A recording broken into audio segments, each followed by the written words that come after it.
Serangan udara Israel dilaporkan telah menghancurkan konsulat Iran di Suriah dan menewaskan 2 jenderal Iran dan 5 perwira.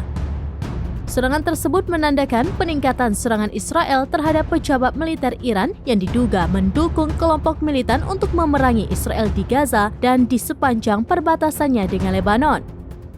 Sejak perang di Gaza dimulai hampir 6 bulan lalu, bentrokan meningkat antara Israel dan militan Hizbullah dukungan Iran yang berbasis di Lebanon. Hamas yang menguasai Gaza dan menyerang Israel pada 7 Oktober 2023 juga didukung oleh Iran. Israel mengatakan pihaknya tidak berkomentar mengenai serangan terbaru di Suriah, meskipun juru bicara militer menyalahkan Iran atas serangan pesawat tak berawak pada Senin pagi terhadap pangkalan angkatan laut di Israel Selatan. Diberitakan bahwa Israel semakin tidak sabar baku tembak harian dengan Hizbullah yang meningkat dalam beberapa hari terakhir dan memperingatkan kemungkinan perang besar-besaran. Pemberontak Houthi yang didukung Iran di Yaman juga telah meluncurkan rudal jarak jauh ke arah Israel termasuk pada hari Senin.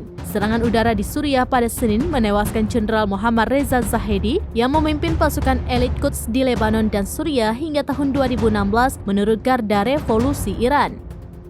Serangan ini juga menewaskan wakil Zahedi, Jenderal Muhammad Hadi Hajariyahimi, dan 5 petugas lainnya. Seorang anggota Hizbullah, Hussein Yosef, juga tewas dalam serangan itu, kata juru bicara kelompok militan tersebut kepada The Associated Press. Juru bicara berbicara dengan syarat anonimitas sejalan dengan aturan kelompok. Hizbullah belum mengumumkan kematian tersebut secara terbuka.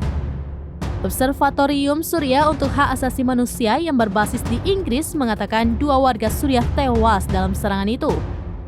2 petugas polisi yang menjaga konsulat termasuk di antara mereka yang terluka dan petugas pertolongan pertama masih mencari mayat di bawah reruntuhan. Meskipun gedung konsulat Iran diratakan dalam serangan itu, menurut kantor berita Suriah, gedung kedutaan utamanya tetap utuh.